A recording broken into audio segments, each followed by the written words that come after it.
Здравейте, потребители на YouTube! Аз днес ще ви покажа как да си направите една редстоновата дизайн, която е хубава. Така, нека да започнем.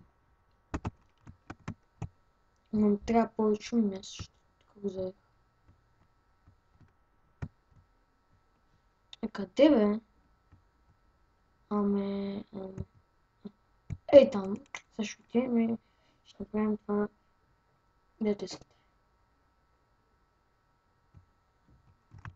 Чакайте да взема изоловите. Айде да кажем някакви стон съобща. Не, да. Стон съобща. Така. Слагате две тук. Слагате тук един блок. И следва тук още един блок. Слагате един редстоун токче. Слагате тук, за да сложи да го стига пистан. Леко метал и слагате на тук и слагате и още един пистан. И така.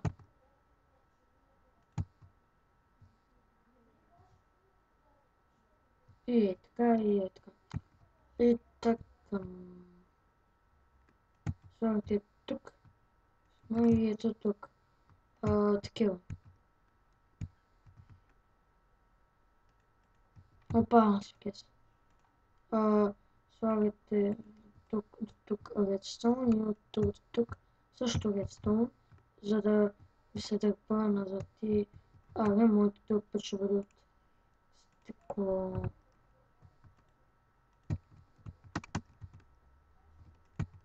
Искаш има и още са. Още съобща. Сега казвам, че и така. Ето, така минути. Уй, мърда кактус. И така, ето, така е добре. Ама да го така. Да излезете от него, правите отново да свързвате и вашата система е готова.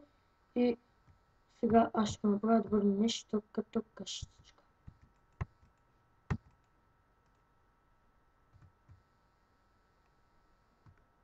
Така.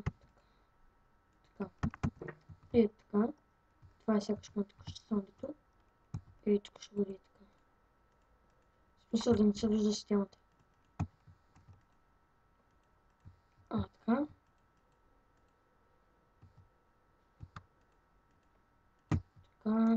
Така. Слагаме такива.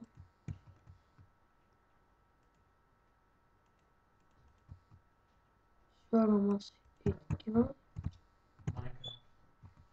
Така. Така. Много и така.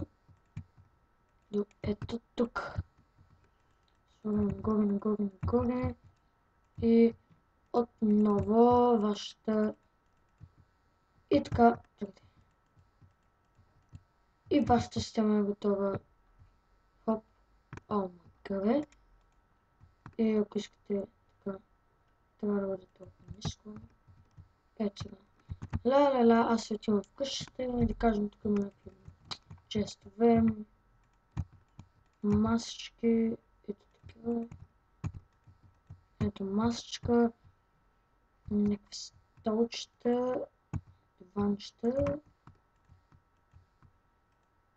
И такива и това ще бъде за този епизод. Надявам се да сте го харесали. Абонирайте се и чао! Не, чакайте. Да бъде по. Абонирайте се и чао!